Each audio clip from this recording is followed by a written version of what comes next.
ঢাকা ইউনিভার্সিটির মধ্যে আমাদের ছাত্র শিবিরের ভাইদের অনেকের নাম সামনে আসতেছে যারা হেকমতে ছাত্রলীগ করতেন। কি করতেন?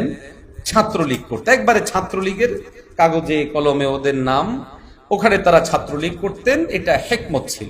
তো আলহামদুলিল্লাহ, এটা যারা জামাত শিবিরের ভাইরা আছেন তারাও হেকমত বলছে, আমরাও হেকমত বলছি। কিন্তু দুর্ভাগ্যজনক বিষয় হলো আমরা আমাদের ক্ষেত্রে আবার এই হেকমত বুঝি। আমাদের লোকদের ব্যাপারে যদি কোনো মনে হয় যে লোকটা রানিং এমপি সাহেবের সাথে একদিন চেয়ারে বসেছিল, নিশ্চয়ই সে দালাল। আজীব কথা, একদিন চেয়ারে বসার কারণে দালাল হয়ে গেল কেমনে? আপনি সেটাকে হেকমত বুঝছেন যে ছাত্রলীগের দলীয় ফরমে একেবারে লিস্টেড দায়িত্বশীল হয়ে তাদের হলেও সেটা কি হয়? হিকমা হয়।